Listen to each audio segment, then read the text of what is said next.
Masjidnya aja, gereja kami ya, gereja Ortodoks itu semua imam-imamnya disemen di dalam gereja, di dalam yang jadi Masjid Hagia Sophia itu. Orang-orang orang istri-istrinya dibunuh, anak-anaknya itu menjadi anak jadi tentaranya Islam kan, namanya Apa? pasukan Janisari. Pernah dengar nggak Janisari. pasukan Pernah, Janisari? pernah, pernah. Pernah, pernah. Itu pasukan khusus di mana mereka itu adalah anak-anak dari imam-imam gereja Ortodoks itu punya anak. Abang udah ke Jadi bukan Hagia Sophia terlibat ya. belum? Sudah. Sudah pernah. Di bagian Nah, mana yang dikatakan situ makam-makam imam-imamnya loh, gereja Ortodok? mereka ditembok di hidup-hidup itu ditembok di semen di situ, Bro. Yang jadi Di sebelah masjid mana? sekarang itu. Iya, itu kan baru baru diresmikan lagi jadi masjid, Bang, tahun Oh, lalu di ya. seluruh bagiannya itu ada Seluruh ribuan bagian. imam di situ. Di seluruh bagian itu tulang belulang isinya, Bro. Pernah kamu nggak tahu ya? Coba coba Abang cari lagi atau pas ke sana. Loh, Saya udah nggak ada, Bang. Di mana itu literaturnya? Coba saya baca nanti. Abang kasih ke saya nanti. Bisa di-share ya, nggak di sini? karena kamu nggak akan tega melihat itu. Tapi kamu tahu nggak kalau yang jadi pasukan Janisari pertama itu anak-anak dari imam Jani Kristen? Janisari itu tidak Hmm? semuanya dari memang itu kebanyakan adalah dari non muslim. Bahkan tapi ada yang muslim juga. Janisari Hmm. dibentuk khusus khusus sebagai pasukan militer yang tidak terlibat politik ataupun campur ya, politik terutama gitu. Dan itu Ya, terbukti berefektif kan. Nah, Janisari tidak semuanya dari unsur non Islam, Bang. Tidak dia semuanya, Bang. Di Islam anak-anak, juga ada. iya, iya, Di iya, yatim dia yatim piatu anak-anak yatim yatim piatu non Islam piatu. juga ada. Dia Yatim piatu, anak-anak yatim yatim piatu. piatu Kristen karena Konstantinopel itu negara Kristen. Ya, I know, saya tahu. Dan Nah, tidak itu semua Janisari itu keren nggak? anak-anak dari Kristen. Tidak semua, Bang. Iya, tapi keren nggak? Dan Kalau dan tidak dan, semua, dan kalau tidak mereka semua digaji. mungkin ada satu dua keluarga Kecuali Muslim. Tapi kecuali itu, mereka kecuali mereka jadi budak, diberikan perang di lapisan terdepan dan menjadi ya, tameng hidup. Mereka digaji dengan jabatan yang terhormat di dalamnya situ, Bang. Mereka itu bukan sebagai makhluk rendahan, bukan manusia rendahan. Mereka mendapat loh, nggak bisa dong status sosial sebagai yang tinggi, makhluk Pak. rendahan. Emang enggak, Karena Bang? karena kebijakan inilah ini yang membuat Turki ini menjadi sempat jadi negara yang sombong. Dia bahkan tidak mau memakai bahasa Arab.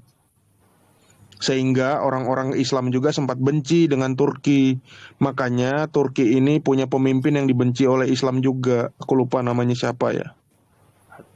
Saya tahu. Nah, Nah, itu karena apa? Karena kebobrokannya sendiri. Karena dia udah ngerasa Islam ini sudah di atas angin. Dia juga tidak mementingkan yang namanya pengajaran-pengajaran melalui buku. Dia mementingkan tradisi-tradisi Islam saja tanpa oke, Bang. mengalami perkembangan Ini, intelektual. nah, Sehingga kalau sehingga Turki ini mundur. betul, Daerah betul. Eropa yang paling mundur karena Islamnya terlalu kuat. Kan gitu. Terlalu kuat seperti apa, Bang? Itu problem yang utama kemunduran si Turki adalah yang pertama saya setuju kayak Bang. Dia mulai kehilangan pengaruh Oh iya, karena wilayah Ataturk, yang terluas. Mustafa Kemal Ataturk, betul. Kemal Atatürk kan sekuler, Bang. Jadi benci, sangat sangat dibenci emang. Dia sekuler. Dia yang tutup Hagia Sophia waktu itu. Dan abang lihat nggak seorang pendeta ya? Kalau ortodok apa pendeta ya, Bang? Imam, imam. Imam yang di Rusia. Dia keluarkan statement.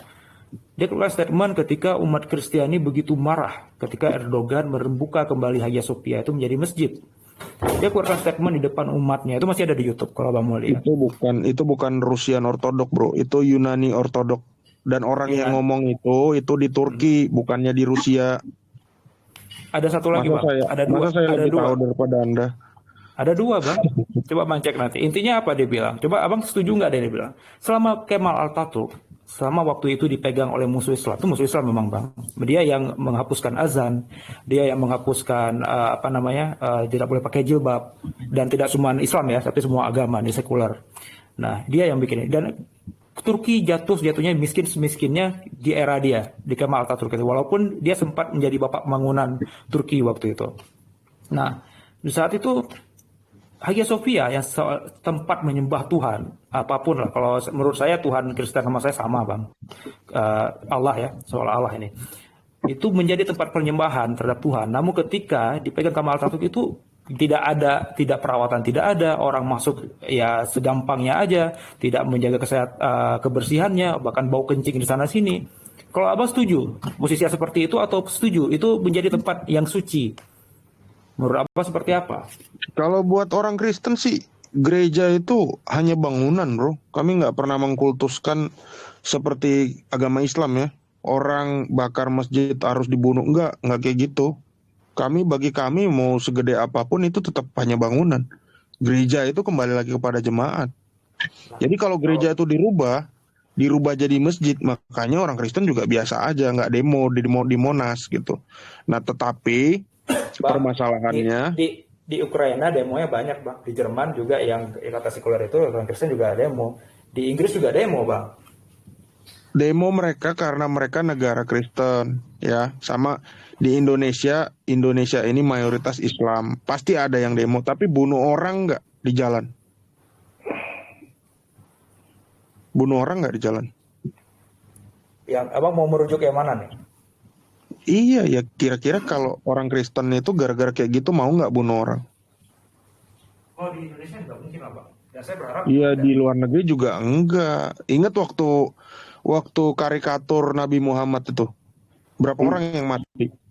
Berapa orang yang mati? Prancis.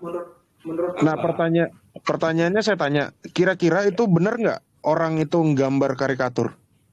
Si guru yang mati di Penggal. Oh, guru yang mati di penggal itu menggambar Nabi Muhammad nggak? Saya nggak lihat gambarnya. Ya udah, kamu cek beritanya sekarang ya. Guru itu menggambar atau enggak? Ternyata anak kecil yang melapor kepada bapaknya itu berdusta. Anak kecil Muslim itu yang melapor kepada bapaknya, dia berdusta. Karena apa? Karena dia waktu itu pengen bolos. Karena dia nggak mau ketahuan bolos oleh bapaknya. Ini berita loh, bahkan berita Indonesia udah jelaskan. Oke, menurut Tapi Abang, yang kena prank berapa orang? Yang mati berapa orang? menurut Abang, Islam membenarkan nggak itu, Bang? Islam tidak membenarkan secara di atas air, tapi di bawah air kalian mendiamkan. Buktinya apa? Bro, buktinya apa? Indonesia, bahkan Presiden Jokowi ya sampai memboikot produk-produk Prancis. Ingat nggak? Ingat nggak? Ari Kuncoro Untung sampai ngebakar tas Louis Vuitton. Oke. Ingat nggak? Yang dijadikan dasar. Ari Kuncoro Untung itu Islam atau Buddha kira-kira? Saya nggak tahu. Oh, itu sinkretisme. Bang, yang dijadikan dasar sebuah negara kayak Indonesia, akhirnya mayoritas Muslim ya, memboikot itu, gara-gara membela pembunuh itu atau memprotes Prancis. Yang mana tuh kira-kira?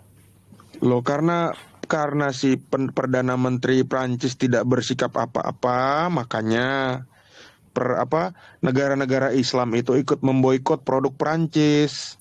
Ya, tapi ternyata tidak ada yang tahu bahwa itu adalah hoaks yang dibuat oleh seorang anak kecil. Bayangin akhirnya normalisasi kan, Bang? Normalisasi apa?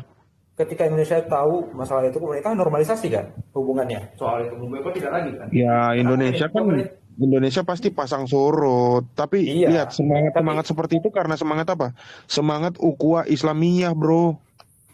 Enggak, yang ini bukan, Bang. Abang jangan memframing seolah-olah umat Islam marah itu segala macam gara-gara si pemenggal itu membunuh si guru.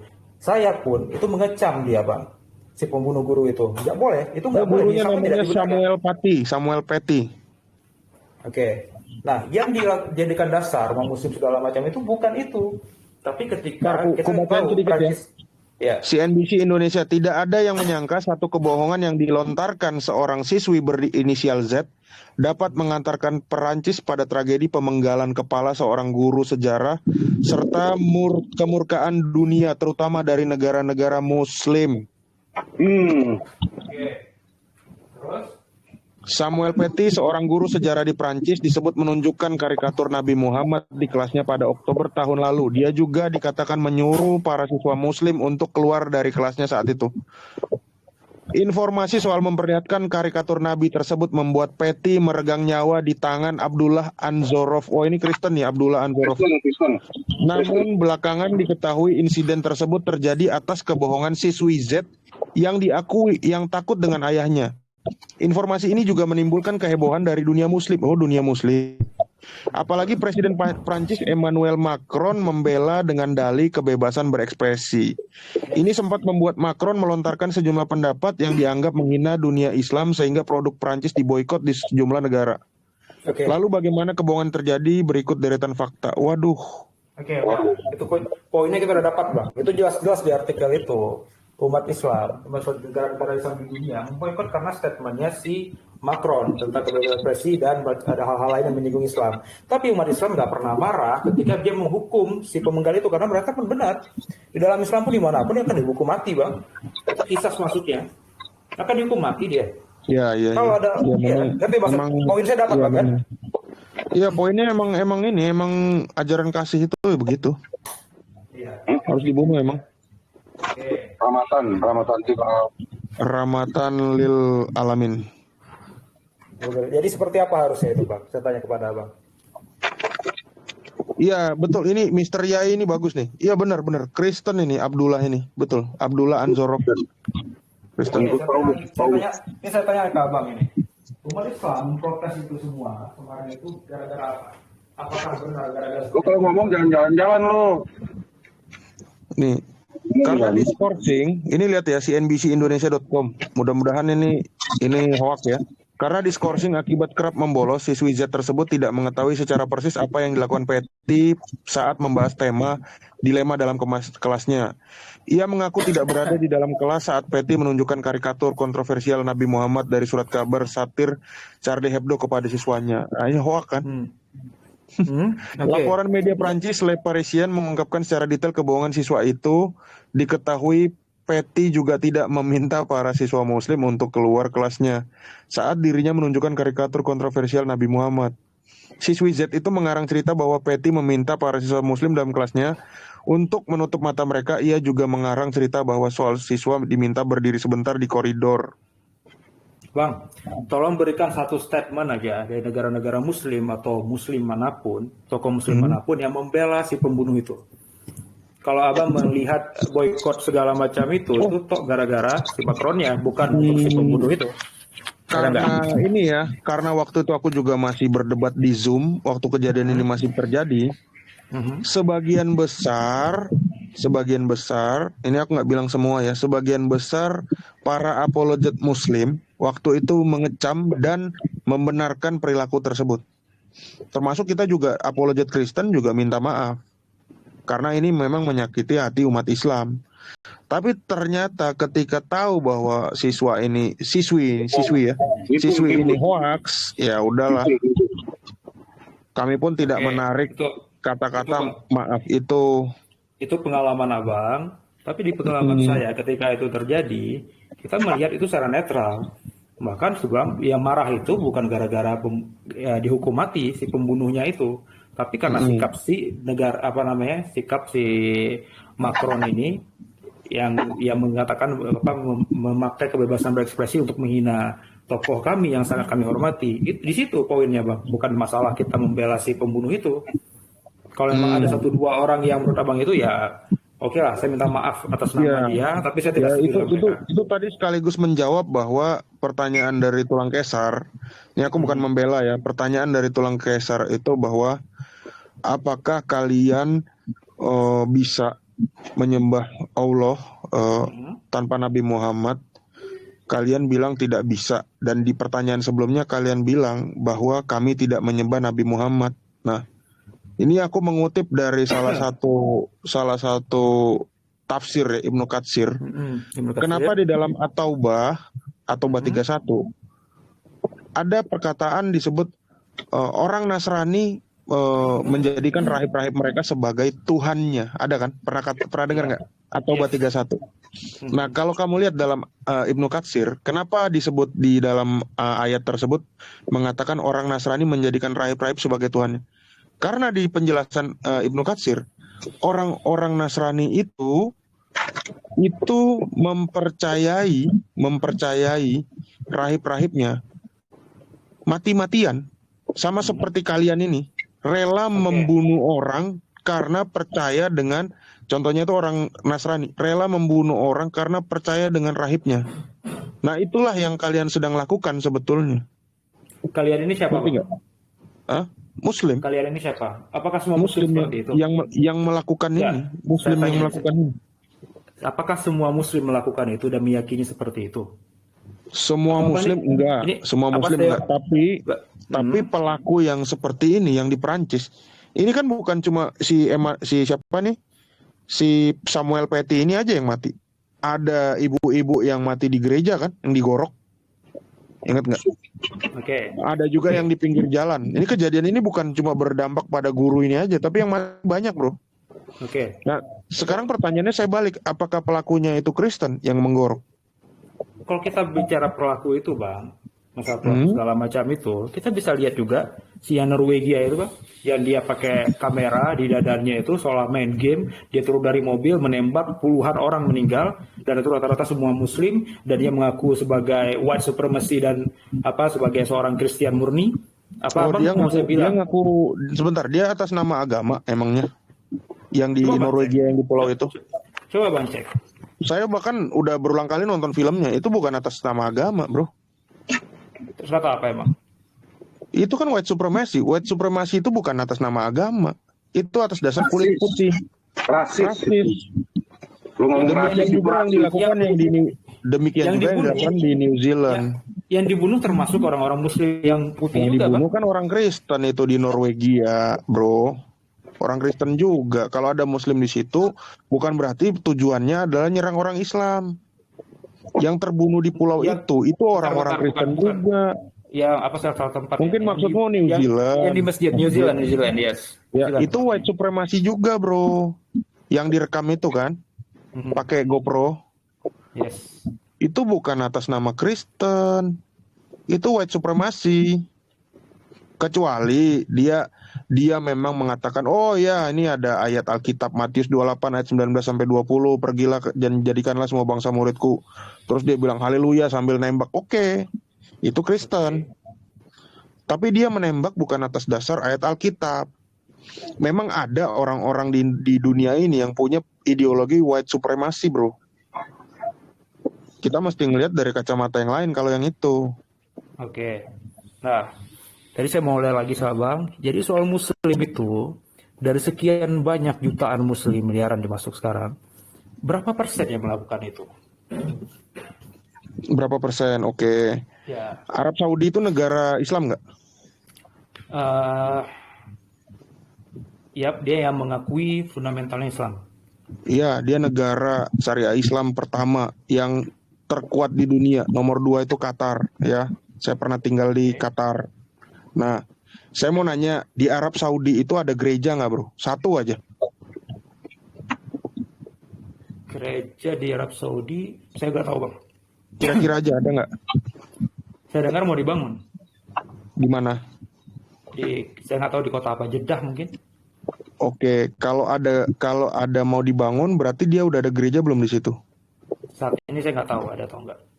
Iya, yang jelas tidak mungkin juga akan dibangun karena negara Arab Saudi itu tidak memperbolehkan berdirinya agama lain di dalam wilayah teritorialnya. Saat ini arahnya ke liberal pemerintahannya. Loh, kok liberal? Bang, Sekarang ya. giliran begini liberal. Enggak, Itu kan Kalau ajarannya syariat, bro. Tidak. Zaman Bang. Nabi Muhammad ada gereja nggak di Saudi? Di Madinah Zaman ada, Nabi Bang. Muhammad ada gereja nggak? Madinah ada. Madinah ada. Oke, di Ada. Mekah ada nggak?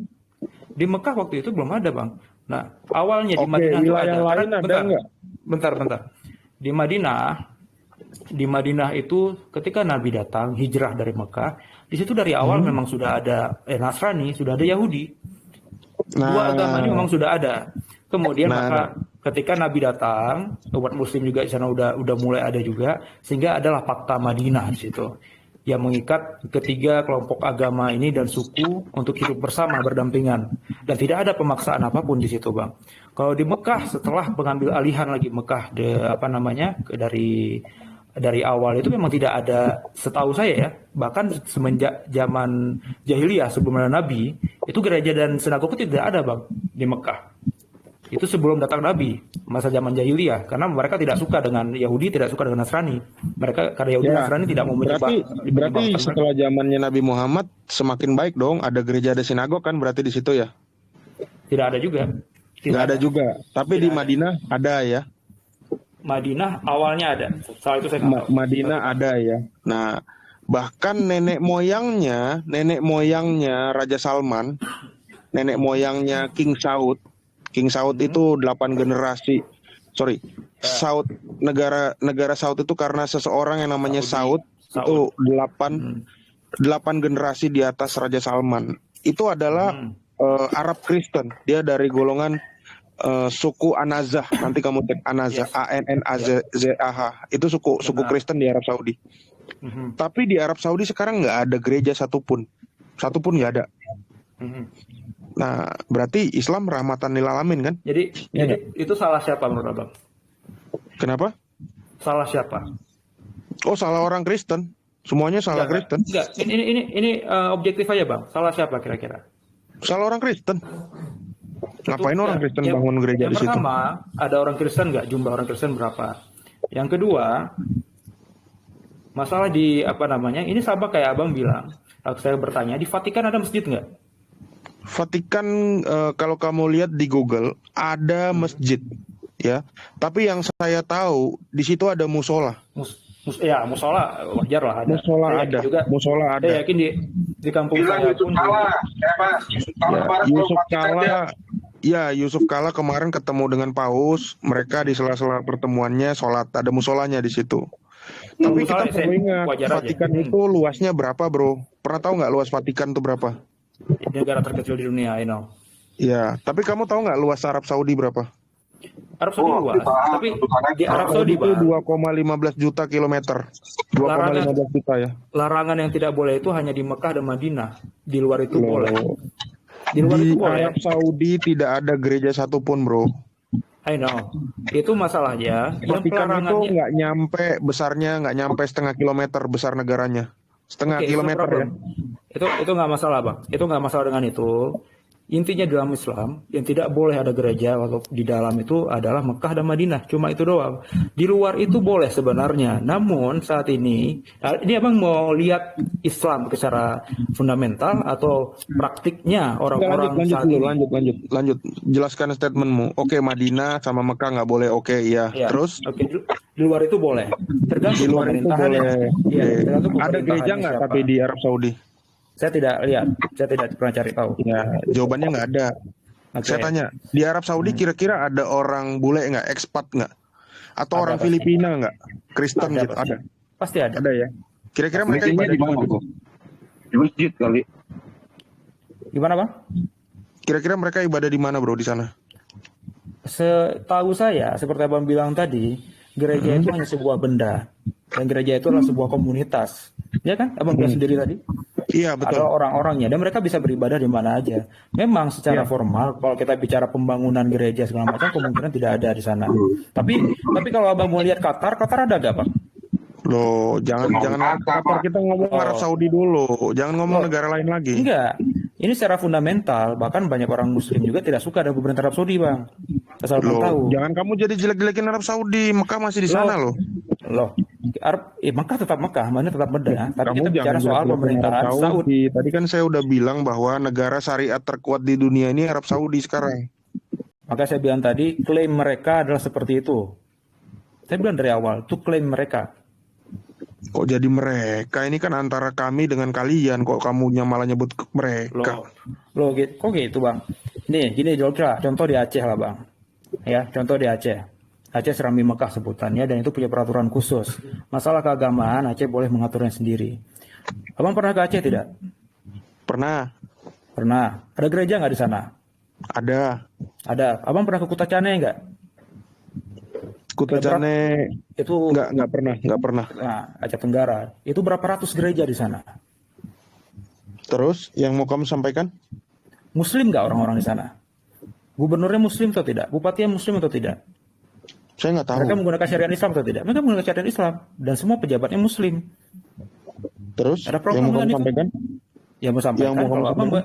kalau abang menggunakan Arab Saudi sebagai apa namanya sebagai patokan segala macam, saya mau perlihatkan juga di dekat kita nggak usah terlalu jauh ke sana itu ada daerah yang memang menetapkan syariat Islam dan mereka memperbolehkan untuk keberagaman agama Oh, beda dan dong. gereja-gereja itu di mana-mana Brother. ada. Loh, Indonesia kok ini beda? negara konstitusi.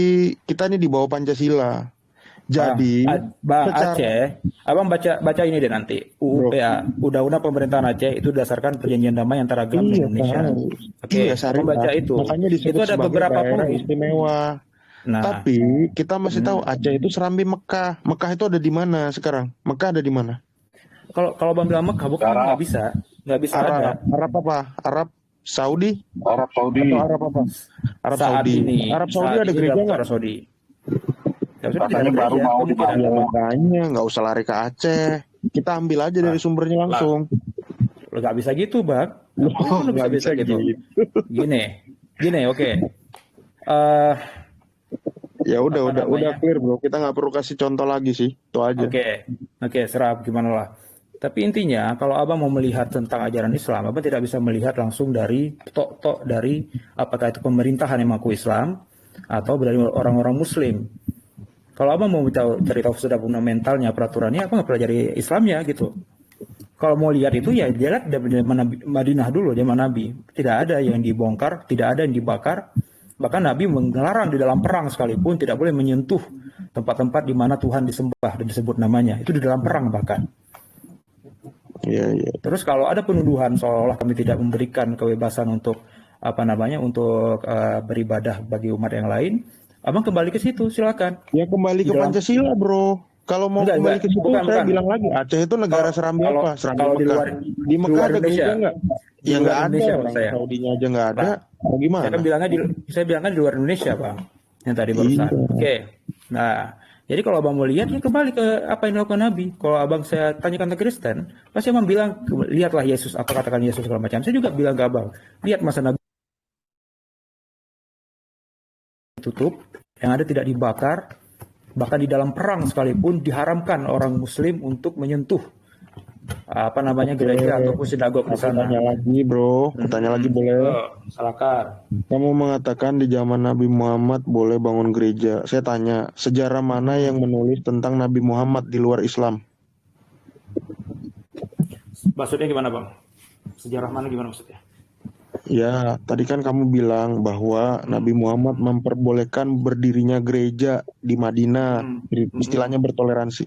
Nah, sekarang bisa nggak carikan saya sejarah tentang Nabi Muhammad aja? Kalau kita nggak usah bahas gerejanya dulu, Nabi Muhammad sebagai tokoh eksis di luar hadis dan buku-buku Islam. Oke. Abang maksudnya, sorry nih, saya coba klarifikasi. Maksudnya meminta saya untuk memberikan sumber literatur atau bacaan tentang sejarah Nabi Muhammad, tapi di luar konteks Islam gitu. Betul, tepat. Oke. Paling mudah itu mungkin yang buku yang tidak terlalu tebal itu, abang bisa baca punya Karen Armstrong. Judulnya Muhammad. Karen Armstrong itu dia seorang Nasrani atau dia Yahudi saya nggak tahu. Dia meneliti, dia antropolog juga, dan dia meneliti 3 agama Abrahamik. Dan dia mengeluarkan buku banyak sekali itu tentang Yesus juga. Abang bisa baca tentang itu. Karen Armstrong hidup abad berapa? 8? 7? Enggak, dia merangkum. Ya itu dia orang baru bang, orang. Dia orang berapa dia hidupnya? kontemporer. Enggak. Dia hidup zaman modern dan dia menyertakan buku-buku abad berapa zaman modernnya? Mungkin 90-an dia meninggalnya. Tahun 90 abad 20 berarti. Iya, sampai 20. Nah, yang perlu abang lihat, kalau abang mau melihat apa namanya itu, dia kan sejarawan, dia antropolog, dan silakan abang kulik sendiri sumber-sumber literatur yang dia pakai. Di situ dia terangkan secara khusus kok, dia tuliskan secara detail, dan situ bisa dilihat. Namun secara ringkasnya, secara kesimpulannya abang bisa baca dari buku yang dia tulis itu. Judulnya Muhammad, Karen Armstrong, dia orang Australia kalau nggak salah saya. Itu kalau abang minta ambil bacaan saudara. Iya, kayaknya aku nggak nyari juga, kirain abad-abad yang zaman dulu. Ya kan bisa ditilik bang, bisa ditelusuri. Telusuri. Aku Namanya kira juga kalau abad-abad zaman dulu aku masih bisa verifikasi berarti bahwa memang di Madinah itu ada sikap toleransi dari Baginda Muhammad kan gitu. oke. Cuma Yang kalau abad paling 20, waduh, kejauhan bro. oke. Eh literatur bukan literatur ya. Fakta Madinah itu masih ada bang. Kalau nggak salah di Tokapel di Turki atau di mana saya lupa. Itu masih ada. Itu perjanjian antara umat Islam Muhammad ya dengan umat Yahudi dan Nasrani di Madinah waktu itu. Iya brother, Piagam Madinah itu kan gini, Piagam Madinah itu kan dokumen dari Islam sendiri. Oke. Maksudnya jika benar, mestinya kan ada yang salinannya juga dong, ya nggak? Saat kamu bekerja sama, misalnya kamu kontrak dengan bank, maka kontraknya itu yang memegang adalah kamu dengan bank tersebut kan, ya nggak?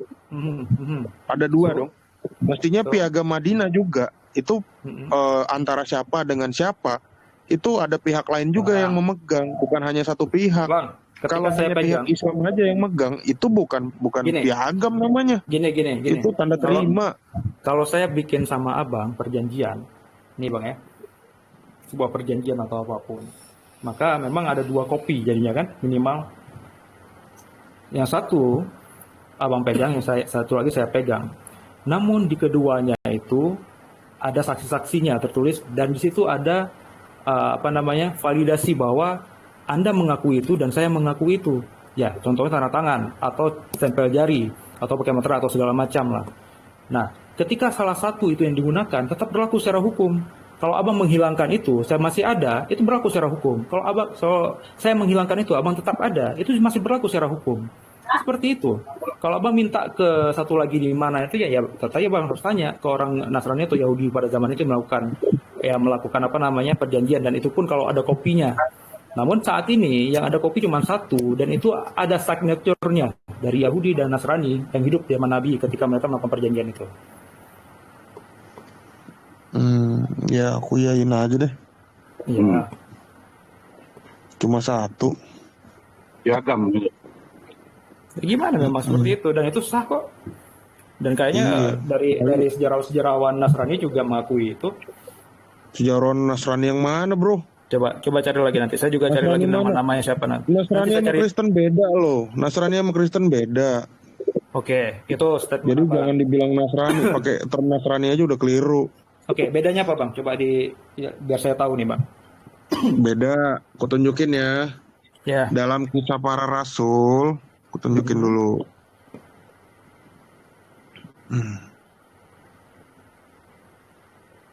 Kisah Para Rasul 24 ayat 5. Di situ aja udah disebutkan bahwa ada sekte Nasrani. Nah, Nasrani ini orang yang hanya menabikan, kalau menurut versi kami ya, versi Kristen, ini yang menabikan Yesus, bukan menganggap Yesus itu Tuhan ya. Ini orang yang hanya menabikan, ya. Sehingga Yesus itu disebut Kristus atau bahasa Arabnya Masihi. Kalau di gereja di Arab itu pengikutnya disebut Masihiyun, bukan Nasrani, bukan Nasrania, bukan. Kalau Yesus itu pengikutnya adalah orang Nasrani, maka Yesus itu gelarnya bukan Isa Al-Masih, tapi Isa Al-Nasoro. Gitu. Oke. Kata Kristen ini kapan muncul, Bang? Kata Kristen ini muncul di Antioquia pertama kali. Tapi orang dulu nyebutnya, Kristen ini dulu sebutannya jalan Tuhan atau jalan lurus. Ada di Alkitab nih. Oke. Sebutan buat orang-orang itu. Gini Bang, ini kan saya ngelihat, oke lah, ini agak meleset dikit apa ya Bang ya. Ada Katolik dan Kristen nih yang terbesar. Itu kenapa bisa ada Katolik dan Kristen? Katolik dan Kristen mereka sama-sama punya paham pertama. Kristen itu harus mengakui 7 konsili karena gereja dari dulu dihajar itu selalu diganggu oleh pemikiran-pemikiran sesat ya. Konsili itu adalah dasar dari keimanan rasul yang diutus Yesus. Katolik sama Protestan ini sama-sama mengikuti 7 konsili itu. Cuma perbedaannya apa? Katolik sama Protestan itu hanya menganggap apa yang sebenarnya harus dihilangkan dari gereja Katolik. Contohnya indulgensia begitu. Nah, buktinya apa? Sekarang gereja Katolik juga tidak mengenal indulgensia. Oke. Itu masalah zaman dulu aja, masalah perpisahan. Alright. Oke, Bang. Oke, berarti Bang saya tangkap ilmu baru nih buat saya, Bang. Jadi Nasrani yang dianggap di dalam Islam itu, penyebutan itu mungkin yang termasuk Ahlul Kitab gitu.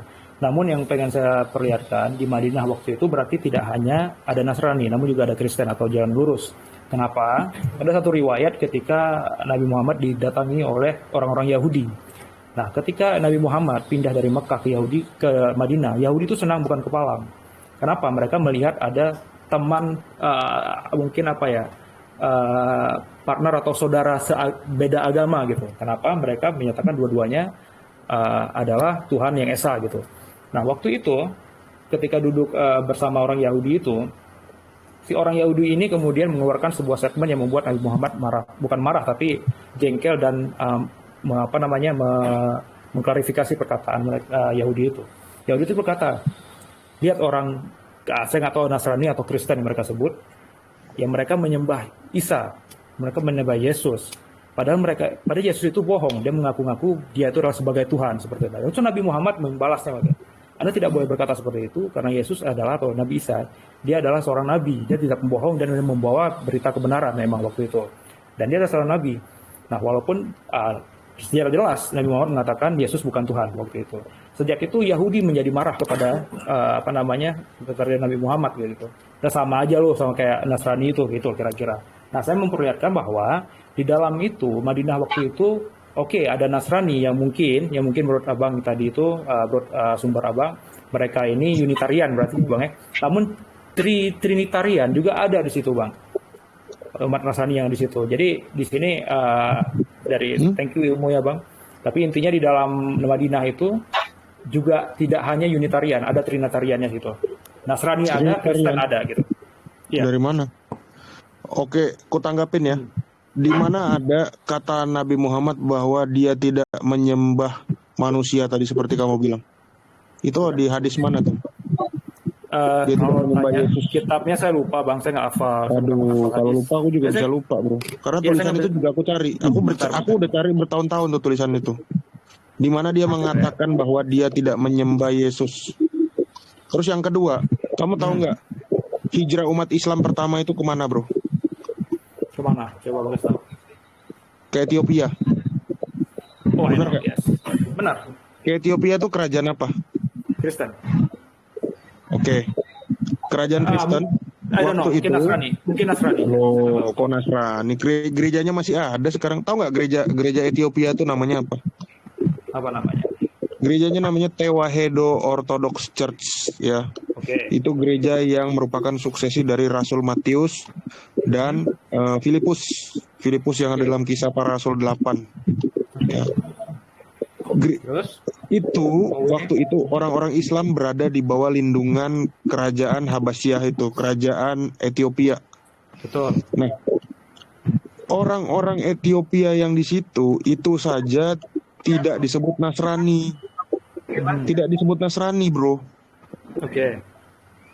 Itu tidak disebut Nasrani dan mereka tidak disebut musyrik. Tidak disebut musyrik. Nah, artinya Nasrani yang ada di sana, yang di dalam Al-Qur'anmu dengan Kristen yang di Ethiopia ini berbeda. Karena Kristen yang di Ethiopia ini tidak pernah dikritik. Makanya tadi aku dengarkan itu juga suaranya Haidar Bagir bahwa Trinitas itu bukan syirik. Tadi dengarkan? Karena apa? Karena dari gereja Tewahedo inilah, Tewahedo ini bahasa Ethiopia, artinya unification atau mengesahkan. Mereka mengesahkan apa? Mengesahkan kodrat Kristus, manusia dan Allah, Kolose 2 ayat 9. Nah, kata-kata inilah yang sepulang dari Ethiopia, ini yang dipakai oleh Nabi Muhammad sebagai konsep ketuhanan orang Islam yang disebut sebagai tauhid. Tauhid itu bukan bahasa Arab. Kalau Arab itu namanya wahid, ahad. Bukan tauhid. Tauhid itu bahasa Arab itu kan berbentuk-bentuk, Bang. Verbs-nya itu lebih banyak daripada bahasa Inggris. Oke, saya nggak expert dalam bahasa Arab. Tapi tauhid itu merupakan salah satu bentuk dari memang wahid. Kata dasarnya itu ahad memang. Ya, ahad, wahid, tauhid itu bentuk satu. Ya, Itu pun T-nya tentu apa? Ethiopia T-nya apa? dan gini. T-nya artinya apa? Dan itu tidak masalah. Kenapa tidak masalah? Itu punya akar A-nya rumput. itu artinya apa, bro? Bentar. Itu punya akar rumput yang sama, Bang. Akarnya apa? Bahasa Jangan bilang kamu juga nggak ngerti. gini, bahasa Arab kita sering dengar kata-kata yang mirip dengan bahasa Ibrani, iya kan? Bahasa Ini bukan Ibrani bahasa itu Ibrani, tauhid ini. enggak, betul, tunggu dulu. Bahasa Ibrani itu bahasa yang digunakan oleh umat Kristen lah pada awalnya, sebelum perjanjian baru kan dipakai literatur Yunani akhirnya. Umat Kristen yang di sana, yang di apa tuh namanya tadi, di Ethiopia, itu juga pasti punya pengaruh dari bahasa Ibrani juga. Sementara Arab dan Ibrani bahasa itu punya akar yang sama. Kan begitu, Bang? Loh, enggak dong. Justru Loh, Kristen enggak. waktu itu yang menerima Injil mereka terpengaruh dari bahasa Yunani. Makanya huruf depannya T, apa? Theos. Theos, Tuhan, saya tahu itu. Nah, Nah, kalau dia memakai kata Theos, Tewahedo, huruf T dalam tauhid itu maknanya apa? saya nggak bisa jawab itu. Nah, gitu dong. Aduh, tulang. Dengar lagunya musik, Bang. Peter Pan lagi Lagu- malam-malam. Lanjut.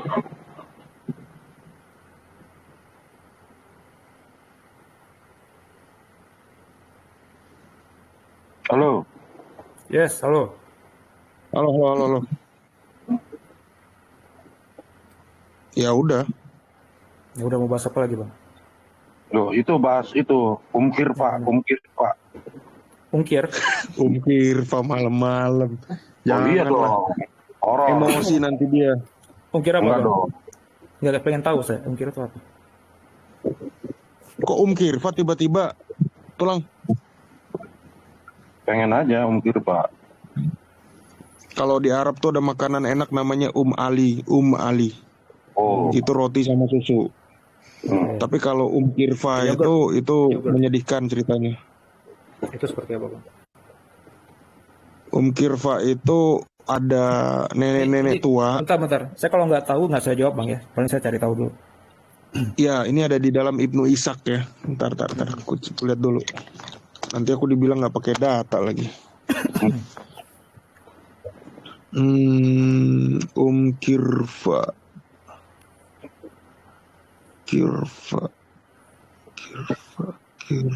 Kirfa. Oh ini. Kirfa itu nanti kamu bisa lihat dalam buku Ibnu Ishaq Tulisannya halaman gimana, 96. Kirfa itu tulisannya UMM gimana? Ibu Mm-mm. spasi Kirfa QIRFAH Oke. Queen India Romeo Fanta Alpha Hotel. Mhm. Ya, Kirfa ini karena anaknya mau dinikahi oleh para sahabat, sehingga karena dia nggak mau dan dia tidak mau masuk Islam. Ini nenek-nenek tua ya, umurnya sekitar 60 tahun di sini. Ya. Dia seorang janda, dia punya anak cantik. Namanya siapa ya? Nama anaknya Salama binti Amr bin Al-Aqwa. Ini halaman 96. Karena dia nggak mau masuk Islam dan tidak mau anaknya diambil menjadi istri sahabat Nabi, sehingga Nabi memerintahkan Zaid bin Haritsah untuk membunuhnya. Nih ya. He also took one of Kirfah daughters and Abdallah bin Masada prisoner. Zaid bin Harithah ordered Qais to kill Kirfah, and he killed her cruelly. He tied each of her legs, jadi dia mengikat masing-masing kakinya with a rope and tied the ropes to two camels and they split her in two. Jadi dia diikat kakinya itu di unta, satunya di sebelah kiri, satu di sebelah kanan, terus untanya dipecut. Habis dipecut, si Kirfa ini terbelah dua lah. Oke. Terbelah dua. Oke. Then they brought Kirfa daughter and Abdallah bin Masadah to messenger of God. Jadi anaknya sama si Abdallah ini dibawa kepada Nabi Muhammad. She Itu was a siapa? member of distinguished family among her people. The Arab used to say pernah berbicara bahwa had you been more powerful than Kirfa, you could have done no more. The messenger got as Salama for her. Nah ini sempat Nabi Muhammad minta supaya anaknya ini yang namanya Salama ini jadi istrinya dia. Oke. Baca dulu bang. He then gave her to his maternal uncle. Nah setelah menjadi istrinya, ternyata ini pernah jadi istrinya. Sorry. Messenger got as Salama for her and Salama gave. He then give her to his maternal uncle. Dia memberikan, Nabi Muhammad memberikan lagi bekas istrinya ini kepada pamannya yang namanya Hasan bin Abi Wahab. Oke. And si bore him Abdul Al-Rahman bin Hasan. Oh, dia punya anak namanya Abdul Al-Rahman bin Hasan. Referensinya buku ini bro, Ibnu Ishaq, halaman 96. Oke. Sirah Rasulullah. Oke. Di situ ditulis nggak bang sumbernya? Ditulis. Oke. Nah, coba baca lagi sumbernya nanti. Ini untuk ini bang ya. Saya nanti cari tahu juga, cari baca lagi. Namun supaya saya pernah baca ini sekilas dulu. Sumbernya pertama Sahih Muslim. Oke. Volume 4 nomor 197. Sumbernya dia di sini di bawah ditulis. Terus di sini ada 4 lagi. Parallel with fuller text. Apa fuller text ini? Ibnu Hudaim is Ibn Hisam correction. Accepted by Leiden editor of the Ibnu Ishaq original reading Ibnu Hudail. Ya ini nanti dicek aja Ibnu Ishaq halaman 96 Victory of Islam. Ini ceritanya tentang Kirfah. Yes, nanti coba abang juga cari sumber lain bang. Ini kita mungkin nanti saya follow abang deh bang ya. Saya follow abang di TikTok. Biasa nanti kasih sumber lainnya. Karena sejauh yang saya tahu, saya pernah baca ini dulu rupanya. Itu kejadian itu ada, kejadian itu fakta itu ada. Namun ternyata saat itu tidak pernah ada sedikit pun perintah dari Nabi untuk melakukan itu. Bahkan Nabi pun tidak mengetahui waktu itu kejadiannya, Bang. Dan yang paling utama ketika pembunuhan terjadi atas nama agama atau atas nama negara, itu harus berasal dari komandan perang. Komandan perang waktu itu adalah Nabi Muhammad. Dan itu tidak pernah Nabi Muhammad ada satu riwayat pun menyatakan, memerintahkan, menyuruh atau kemudian mengetahuinya. Nah itu sedikit gambaran aja Bang. Nanti saya coba di TikTok Abang, saya ini kan mungkin Abang bisa cari juga. Saya juga cari nanti sumber Abang bilang tadi itu. Ishaq ya. Itu aja Bang, saya rasa nggak ada perlu debatin. Saya perlu cari tahu lagi Bang.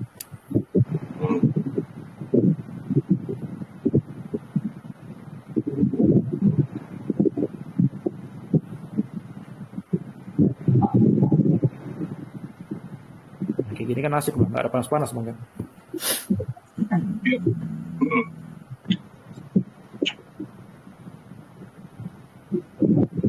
Jadi ini kisah nyata ya bro? Itu kisah nyata, itu kejadiannya ada emang.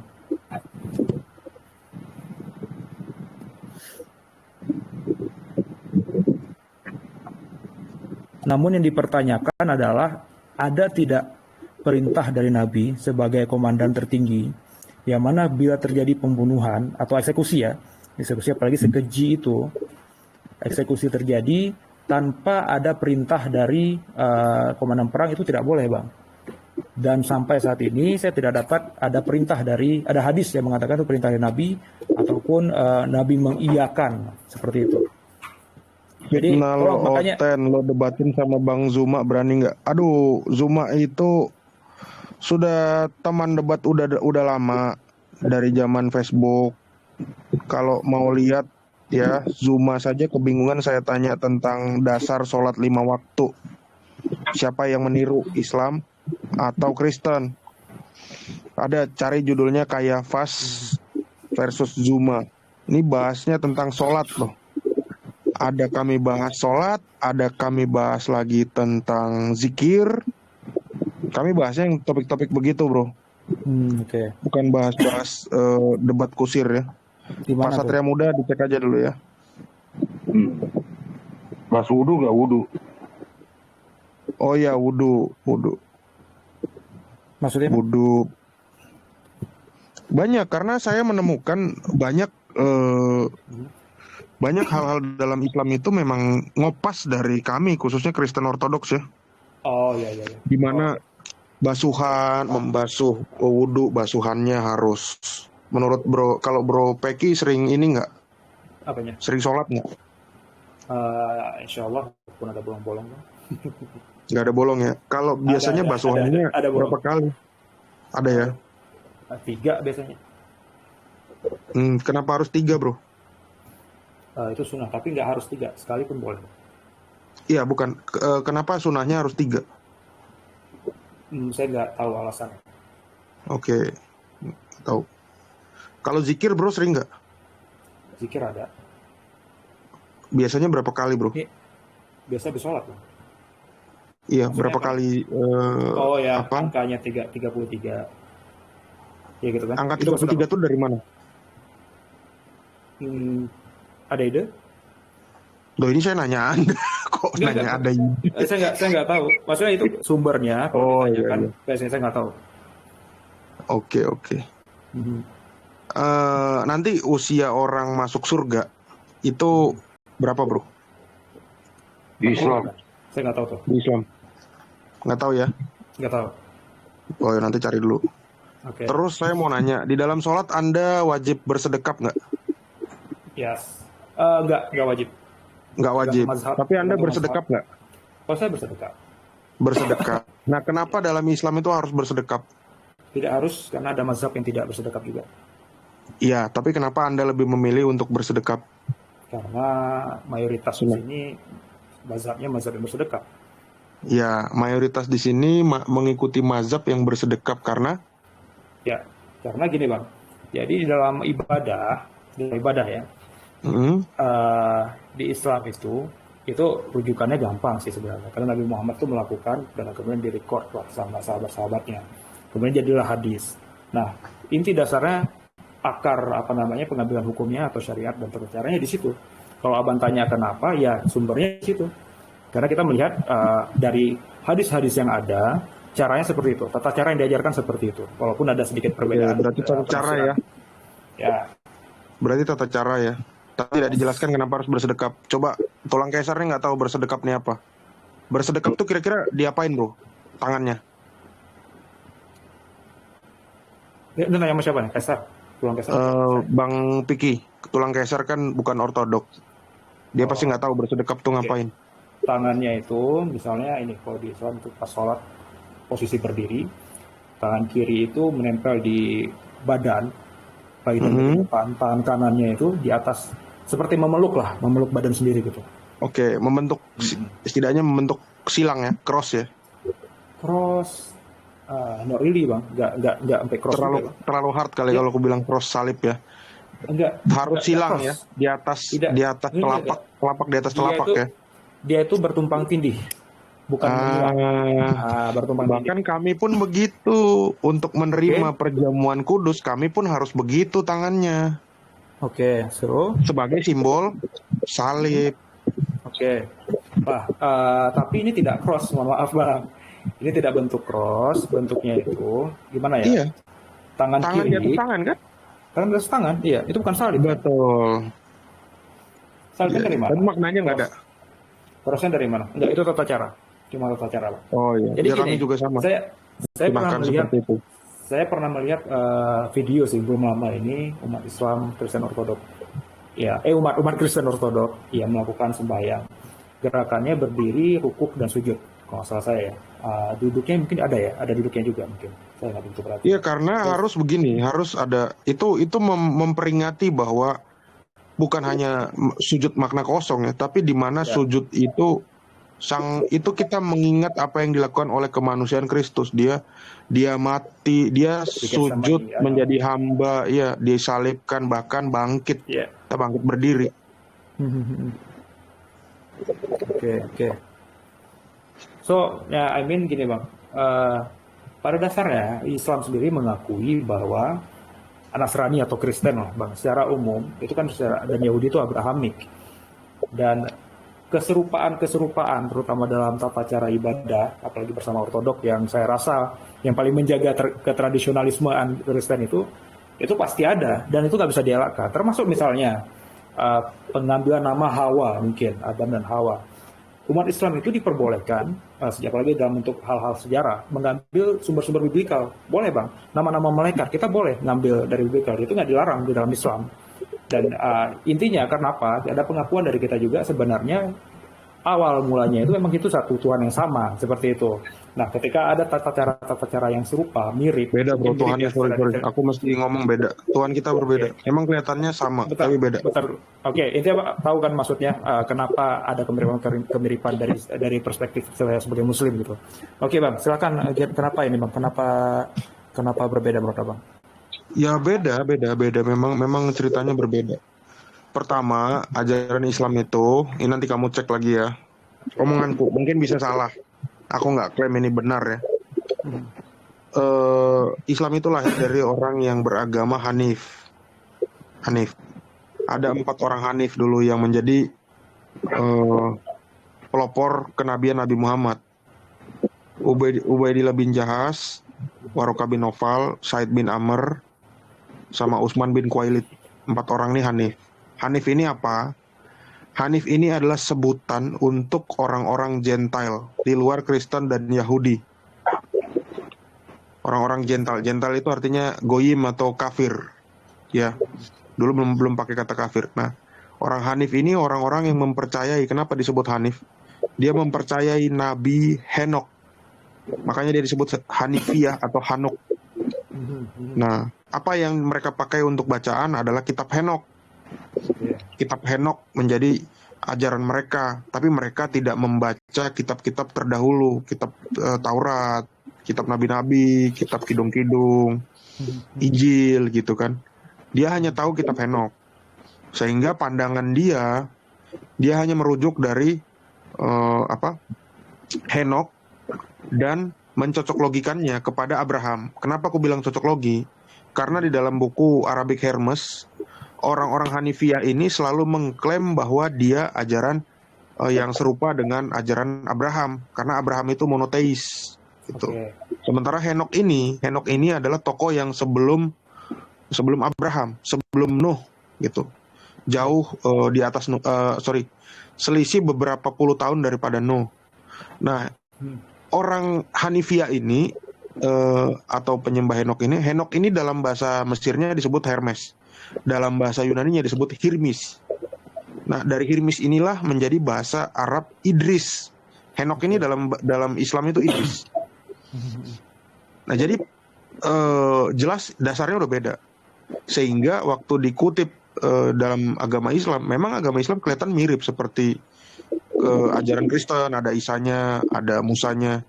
Tapi dia berbicara tentang tokoh yang berbeda, bro. Dan Tuhan yang berbeda. Apa yang membedakan itu bang? Ini kalau statementnya adalah pengambilan dasar tadi, saya perlu cek lagi ya soal Hanifiyah tadi itu, karena belum tentu memang itu korelasinya kuat gitu bang. Namun yang perlu saya lihatkan kalau memang itu dari Nabi,